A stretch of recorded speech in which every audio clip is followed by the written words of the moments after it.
Ngayon ko lang po isa sa publiko ito.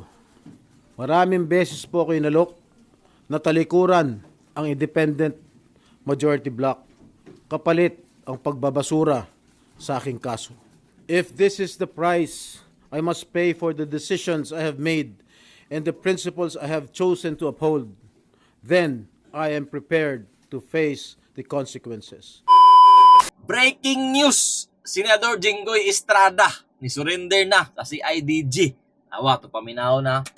I will be proceeding now to the CIDG to voluntarily surrender myself. Maraming salamat po.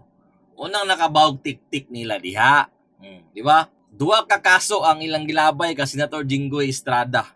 O yang isa kay nakapiyansa man. So naghimo silang isa ka kaso. Kining plunder niya karon nga non-bailable. O di ba? Ginaipit ginila ang mga majority block para mahadlok o para mobalhin sa ilaha. Ha? O tanawa, ato paminaw na ang istorya ni Senator Jinggoy ha. Pero ato paminawon. Ngayon ko lang po isa sa publiko ito. Maraming beses po ako inalok na talikuran ang independent majority block kapalit ang pagbabasura sa aking kaso. Di ba? Tanawa. Muna ilang mga dirty tactics ba? Ha? Muna nakabawag tik-tik ninyo diha. Di ba? Dili nila makayas tinaro nga pamaagi. Dito sila sa mga dirty tactics ba? Di ba? Mga hugaw nga mga pamaagi. Di ba? Kaya mahadlok sila nga mga bulabog na ilang mga corruption diha. Di ba? Mahadlok sila nga ma-open og balik ang Blue Ribbon Committee. Mahadlok sila nga dili ma-impeach si VP Sara kay impas gid sila sa 2028. Di ba? Una ilang mga panggipit karon sa mga majority block. Ito pa dayon nun. Ngunit, hindi ko po ito tinanggap. Mas nanaig ang paninindigan ko na ako'y manatili sa hanay ng mga kasamahan ko sa independent majority block. Ngayon kung tatanungin niyo kung sino sila, abangan ninyo ang susunod na kabanata. Abangan ninyo ang susunod na kabanata. So grabe karon no.